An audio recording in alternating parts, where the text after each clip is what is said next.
पिछली वीडियो के संदर्भ में 2-3 मित्रों ने कमेंट करके पूछा है, बलदेव राज जी ने और गणेश गुप्ता जी ने, कि पिछले वाली वीडियो का पार्ट 2 ज़रूर बनाएं, वेब बॉडी तथा माइंड के बारे में कुछ और नया बताने की कृपा करें। पिछली वीडियो में हमने उन चीज़ों पर बात की थी जो कि हमारे जागरण में एक तरह से ज़रूरी होती हैं, और इस वीडियो में हम 2 ऐसी विधियों पर कहो बात करेंगे, या मनोवैज्ञानिक तथ्यों पर या क्रियाओं पर बात करेंगे, या इन्हें आप स्ट्रेटजीज भी कह सकते हैं, विधियाँ, जिनको कि समझकर एक साधक या कोई भी अपने जीवन में सफलता कहो या अपने लक्ष्य को एक तरह से प्राप्त कर सकता है। और यह वीडियो एक तरह से लाइफ चेंजिंग हो सकती है यदि आप इसे पूरी तरह से समझते हैं और इसका उपयोग करते हैं अपने दैनिक जीवन में। तो इसी कारण से सभी मित्रों से मेरा निवेदन है कि वीडियो को अंत तक ज़रूर सुनें, तभी कोई बात पूरी समझ में आएगी और इसका फिर हम लाभ ले सकते हैं।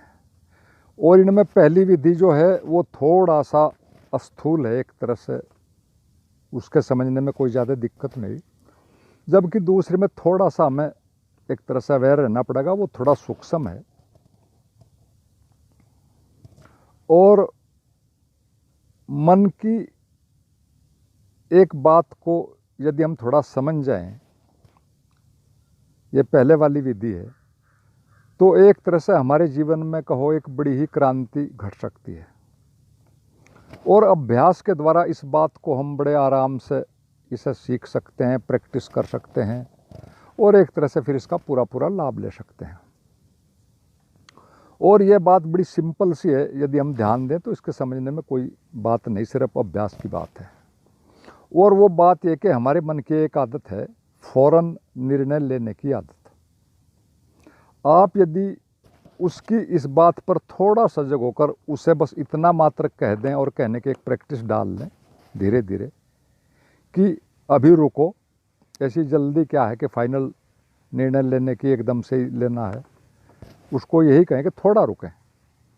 और फिर उसकी इस बात पर जो निर्णय हमारा मन लेने जा रहा है किसी भी बात में, किसी काम में, फिर उस पर थोड़ा सा निष्पक्ष ढंग से एक तरह से एक वैज्ञानिक की भांति सोच समझकर चिंतन करें थोड़ा सा, और फिर तथ्यपूर्ण निर्णय लें, तो एक तरह से हमारे जागरण में कहें बहुत ही तेजी आएगी और एक तरह से गतिशील होंगे हम इस तरफ।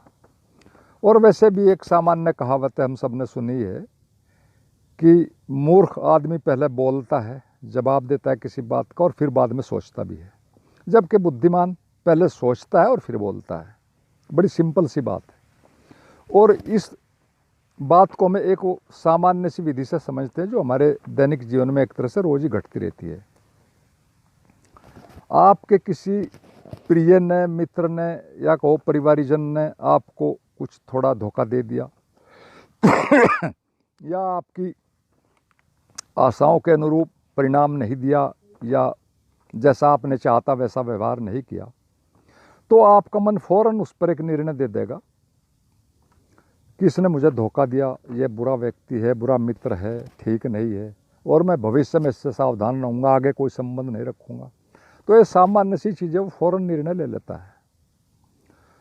और वैसे तो ये सभी तर्क या निर्णय एक तरह से देखें तो बिल्कुल ठीक है, लेकिन ये सिर्फ उसी के लिए ठीक है जो हमेशा अपने इसी मनोजगत में, जो वर्तमान में है, इसी में एक तरह से रहना चाहता है और उससे आगे या उससे ज़्यादा कुछ सीखना समझना नहीं चाहता। लेकिन यदि आपने, चूँकि हम एक साधक के लिए ज़्यादातर बात करते हैं ध्यान में रखकर साधक को, यदि हमें अपने मन के पार, अपने स्वलोक में कहो, अपने घर में कहो, कुछ भी कहो, उसमें जाना है, या इसके अतिरिक्त भी कोई जीवन में हमें कोई बड़ा गोल पाना है, तो थोड़ा हमें रुकना चाहिए हर बात पर, कोई भी निर्णय लेने से पहले, और ये सोचना चाहिए कि इस निर्णय के अतिरिक्त इसी घटना का कोई और पहलू भी तो हो सकता है, कुछ और तथ्य भी तो हो सकते हैं। तो उन पर भी हमें थोड़ा सा विचार करना चाहिए। बस थोड़ा सा रुकोगे और थोड़ा प्रैक्टिस करोगे तो धीरे धीरे कई पहलू, कई चीज़ें सामने मन हमारा खोलने लगेगा। उसको तो आप जैसा आदेश दोगे, जैसी आदतें उसकी बनाओगे, वैसा ही ठीक तरह से काम करेगा। और एक बात तो और भी ध्यान रखनी चाहिए, वो और भी बड़ा कीमती सूत्र है इसमें, कि हमेशा कभी भी किसी भावनात्मक स्थिति में, जो कि अक्सर हमें हो जाती है जब हमें अपने कुछ सही व्यवहार नहीं करते, भावनात्मक स्थिति में तो कभी भी कोई निर्णय लेना ही नहीं चाहिए। उस वक्त का निर्णय तो अक्सर ही बहुत गलत काम करता है, भावनात्मक स्थिति वाला। तो खैर, ये हमने इतना ही हम सोच रहे हैं इसको सिंपली, कि उस वक्त कोई निर्णय लेने थोड़ा रुक जाए। और यही सोचना है कि इसके और भी तो थोड़े से दूसरे तो पहलू हो सकते हैं। लेकिन होता क्या है, आमतौर पर कि मन की जल्दबाजी की आदत से एक तरह से इतने अटैच हो गए हैं कि थोड़ा सा फासला रखकर भी हम कभी भी पूरी बात को समझते ही नहीं है। एक बात।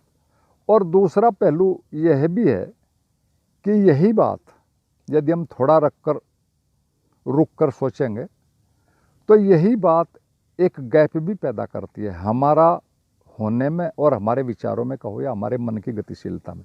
इन दोनों के बीच में, चूंकि उस टाइम हम एक तरह से ज़्यादा गतिशील अवस्था में होते हैं, मन भी हम भी, एक उस टाइम यदि हम इसको थोड़ा रोक देंगे तो एक गैप थोड़ा पैदा होगा। भले ही शुरू में ना दिखाई दे, बाद में सब चीज़ें साफ आएंगी। और ये गैप आपके और दूसरों के बीच कहो, प्रियों के बीच, एक तरह से पक्का इसका पता चलेगा।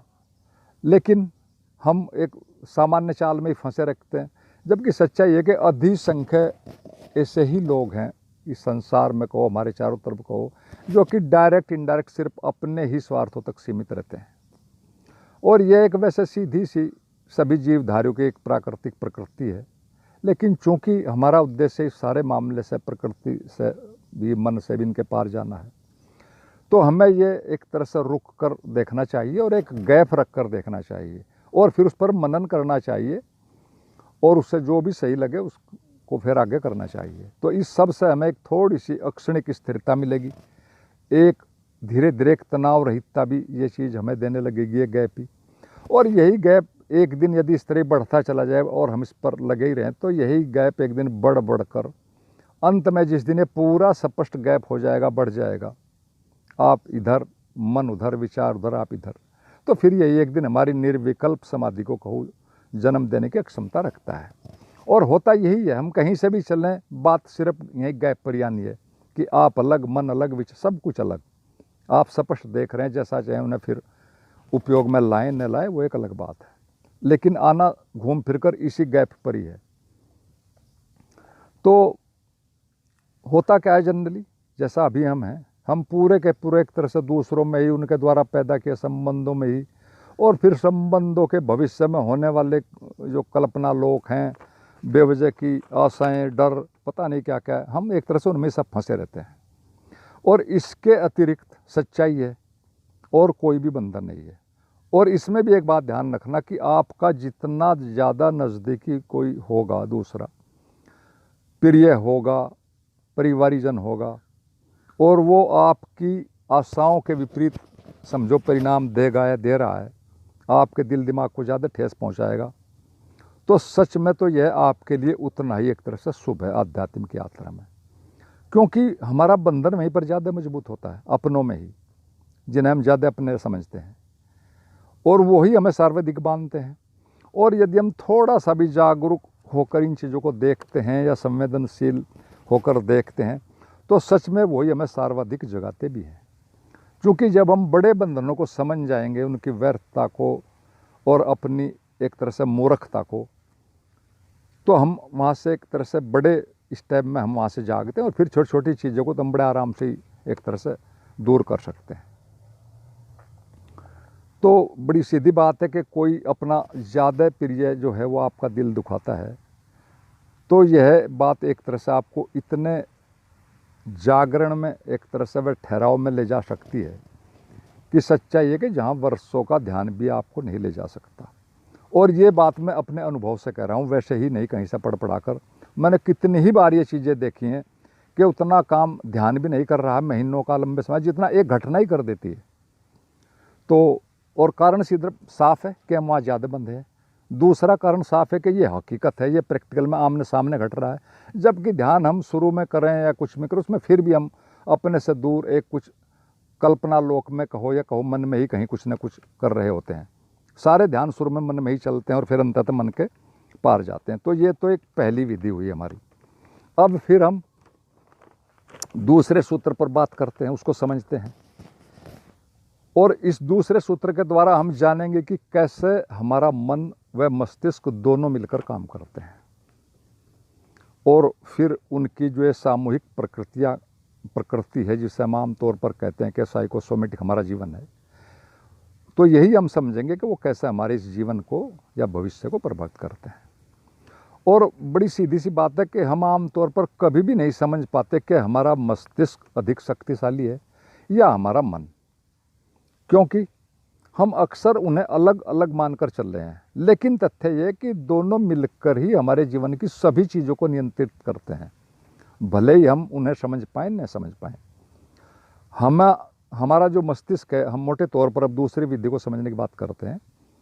हमारा मस्तिष्क एक तरह से अनेकों तरह के जो उसकी क्रियाएं हैं, सोचने की, मन से जुड़कर सोचने की, या शरीर को आदेश देने की, या कोई परिवर्तन करने की, तो उनके लिए जो हमारे मस्तिष्क के अंदर कुछ क्रियाएं होती हैं, उनमें एक मुख्य प्रक्रिया है कि हमारा मस्तिष्क एक तरह से बहुत से न्यूरोकेमिकल्स का हो या न्यूरोट्रांसमीटर्स का हो या सीधे केमिकल्स का, उनको पैदा करता है, और जिनको कि हम आम तौर पर आम भाषा में हार्मोन भी कहते हैं। और इसी तरह का एक हार्मोन होता है डोपामाइन, जो हम सबने सुना भी होगा। आज हम उसी पर पूरी बात करते हैं। और ये हार्मोन एक तरह से या न्यूरोकेमिकल्स हमारे जीवन के सुखी होने में, दुखी होने में, सफल होने में, असफल में एक तरह से सर्वाधिक भूमिका निभाता है। और इसकी बात को हम बड़े साफ साफ समझने की कोशिश करते हैं। और यदि हम इसके व्यवहार या मैकेनिज्म को, कि ये कैसे काम करता है डोपामाइन, उसको हम समझ कर उसका उपयोग करें, तो फिर हम सही लाभ ले सकते हैं या ले पाएंगे। और उससे एक हमारे जीवन में बड़ी क्रांति घट सकती है, क्योंकि सारी चीज़ का मालिक यही है, लेकिन हमें इसका पता कुछ भी नहीं है, इसके काम करने के ढंग का पता। अब हम इसको आगे और थोड़ा समझते हैं कि हमारे ब्रेन में अरबों न्यूरॉन्स हैं, या कहो मोटे तौर पर ब्रेन सेल्स हैं। वो थोड़ा बॉडी सेल से अलग होती है, और उनमें से, अरबों में से कहो, बहुत थोड़े से ही सेल्स इसको पैदा करते हैं, डोपामाइन को। और वो तब पैदा करते हैं, जो असली बात समझने की, यहाँ से हम समझते हैं कि जब हमें कोई भी खुशी मिलती है, चाहे वो कैसे मिलते है, कोई भी खुशी मिलती है, जैसे कि हमें कोई धन मिल जाए तो डोपामाइन ज़्यादा पैदा हो जाएगा। कहीं पर हमें बहुत सम्मान मिल जाए तो डोपामाइन पैदा होगा, हमें बड़ी खुशी होगी, बहुत अच्छा लगेगा, सारी चीज़ें हमारे अंदर बदल जाएंगी, सारा संसार भी बाहर बदल जाएगा हमारे अंदर खुश होने की वजह से। या हमारा कहीं प्रमोशन हो जाए, उससे भी यही स्थिति आती है। अच्छे व मनपसंद हमें संगीत सुनने को मिले, उससे भी ऐसा ही लगता है। कहीं प्राकृतिक दृश्यों में जाएं, वहाँ भी ऐसा ही लगता है। और मनपसंद कहीं खाना मिल जाए बिल्कुल, तो उससे भी होता है। या सेक्स की जो क्रियाएं हैं, उनसे भी होता है। अच्छे सुंदर कपड़े पहनने से भी होता है। और इनके साथ ही साथ वाइन या कोई अन्य ड्रग्स जब हम लेते हैं, उसके प्रभाव में भी ये सारी चीज़ें आती हैं, ये बढ़ता है। या फिर कोई मनचाहा मित्र मिल जाए, या कोई भी जो भी और इस तरह की मनपसंद चीज़ें वो मिल जाएं। और इनके साथ ही साथ जो हमें असली बात समझनी है, ये तो सब चीज़ें हमारे दैनिक जीवन में घटती हैं। एक और बात समझने की यहाँ पर है, जो हमारे लिए लाभदायक होगी, कि जो भी कोई काम हम अपनी मर्जी से शुरू करते हैं और फिर उसे पूरा कर देते हैं, तब भी हमारा ब्रेन इसे बहुत अच्छी मात्रा में बनाता है। ये बात हमारे एक तरह से पॉइंट की है, और फिर उस पर हमें बड़ी खुशी मिलती है और बहुत अच्छा महसूस होता है। और इसके विपरीत ठीक, यदि हम कोई ऐसा काम करते हैं, कोई निगेटिविटी हमारे मन को घेर लेती है, कोई परिस्थिति ऐसी बन जाती है, तो वो कम पैदा होगा। और कम पैदा होगा तो फिर सारी चीज़ें, डिप्रेशन, चिंता और पता नहीं क्या क्या हो जाएगा सारा। यानी सारा मामला इस पर निर्भर है। तो ये बात हमने समझी, तो यहाँ तक तो सब ठीक ठाक है। अब हम आगे इस बात को समझते हैं, वही जरूरी अगली बात समझने की। तो हमारा मन या शरीर कभी भी कहीं पर भी ठहरते नहीं हैं, ये एक तथ्य है, हम सब जानते हैं, लेकिन हम फिर इस बात को दोबारा क्लियर करते हैं। भले ही हमारे शरीर में या मन में परिवर्तन धीमा चलता रहे, तेज चलता रहे, वो एक अलग मैटर है, लेकिन वो दोनों कहीं भी, वैसे तो सारी सृष्टि में ही, सारी प्रकृति में ही परिवर्तन हमेशा ही चलता है, एक नियम है, शाश्वत नियम एक ही है। अब हम अपने शरीर को देखते हैं कि वो धीरे धीरे हमेशा बदलता रहता है, यानी पहले बढ़ता रहेगा जब से हम पैदा हुए, फिर बढ़ता बढ़ता जाएगा, पहले बच्चा, फिर किशोर, फिर और युवा, और फिर कभी वो बीमार होगा, कभी स्वस्थ होगा, कभी जवान होगा, फिर धीरे धीरे बूढ़ा हो जाएगा, और फिर इसी तरह से धीरे धीरे एक तरह से मृत्यु को एक तरह से हो जाएगा और एक सीन पूरा हो जाएगा। यानी वो जब तक भी बनेगा और आखिर तक उसमें हमेशा कोई ना कोई परिवर्तन चलता रहेगा। ये तो शरीर की बात है। और ठीक इसी तरह मन है, मन को तो हम सभी जानते हैं कि वह तो एक तरह से चंचलता का या कोई चलते रहने का ही पर्यायवाची होता है।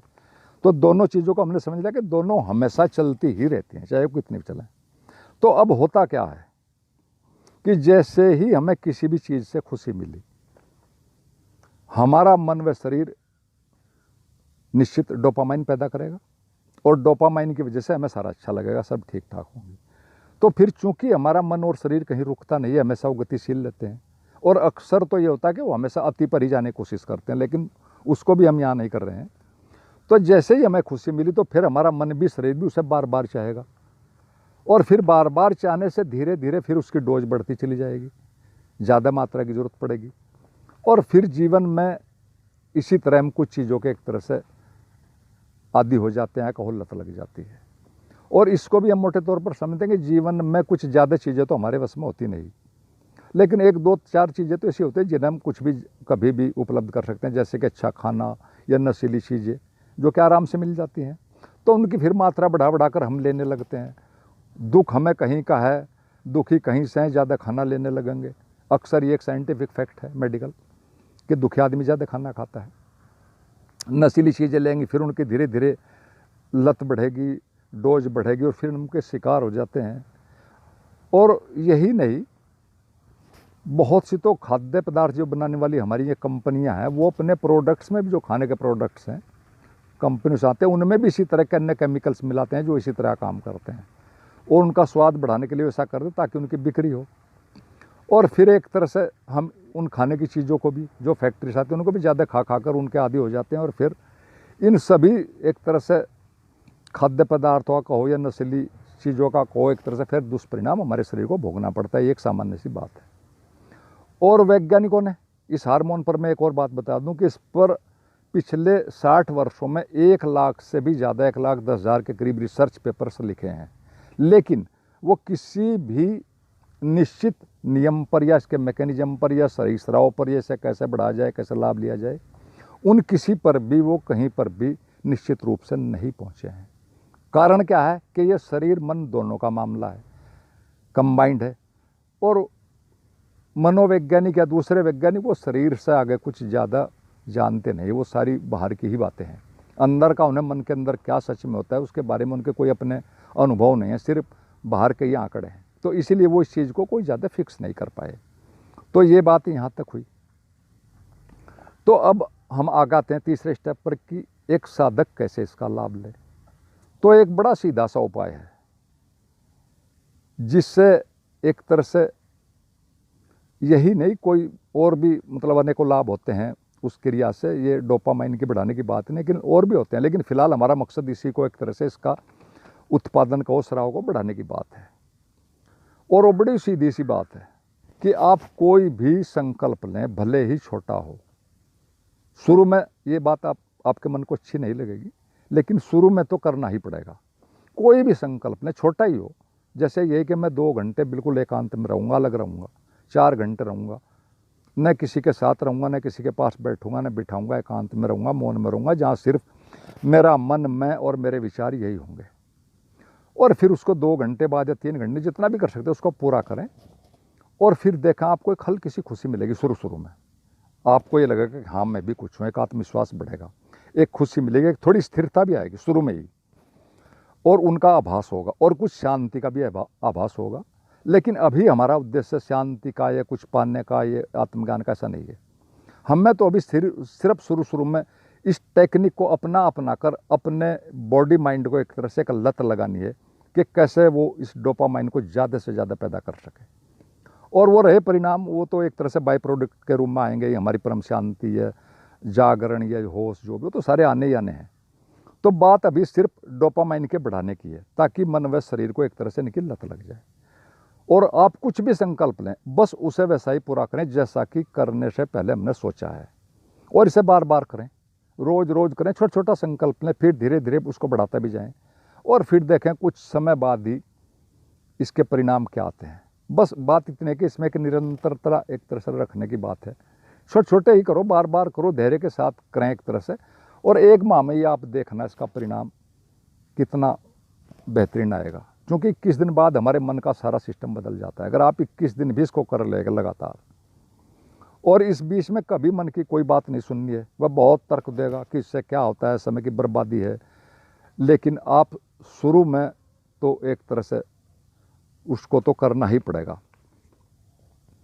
तो इसलिए कोई भी संकल्प लें, बस उसको पूरा करें।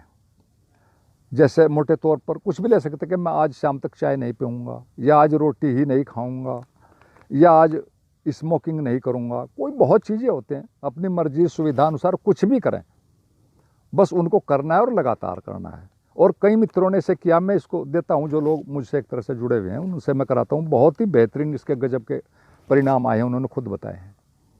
और ऐसे भी हमारे मित्र होते हैं जो कहते हैं, जिन्हें नहीं करना होता, वो कहते हैं कि मैं तो पूरे दिन मौन ही मैं रहता हूँ, अलग ही रहता हूँ, वो इन बातों को स्वीकार तक नहीं करते। अब सच्चाई है कि उस बात को कुछ भी नहीं समझे। बात मौन रहने की, एकांत की नहीं है, बात यह कि आप कोई संकल्प लेकर उसे पूरा करते हैं तो बात है, तो उसका परिणाम आएगा, कोई परिवर्तन आएगा, वरना तो कुछ भी नहीं है। आप अलग रहें, लोग जंगलों में रहते ही हैं बहुत, उससे क्या होता है।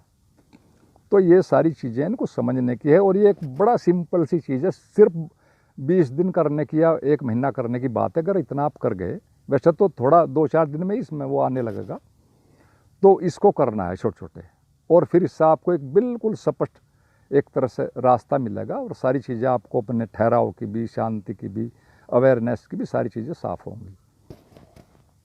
और मेरा तो आप मित्रों से निवेदन है कि इस वीडियो को थोड़ा कहीं अपने डाउनलोड करें, या इसको बार बार सुने। जितना भी आप 2-3 बार सुनोगे, आपको और भी चीज़ें साफ़ होंगी। एक बार में चीज़ें हमारे मन में उतनी ज़्यादा साफ़ नहीं होती, 2-3 बार सुनोगे और चीज़ें क्लियरेंस आएगी आपको कि कैसे हम अपने माइंड बॉडी का अपने गोल की तरफ एक तरह से उपयोग करें। तो आशा है कि थोड़ा ये जो भी हमने बनाई वीडियो, उन मित्रों ने कहा था इसमें कुछ चीज़ें साफ़ हुई होंगी, और भी कई बातें बहुत करने के हैं, वो करेंगे, फिर और वीडियो में करेंगे इन्हीं के ऊपर ही। तो अगर आपको अच्छा लगा तो इसको लाइक शेयर सब्सक्राइब करें, और आपने सुना मेरी बातों को बहुत बहुत धन्यवाद, और अंत में सभी मित्रों को मेरा प्रणाम।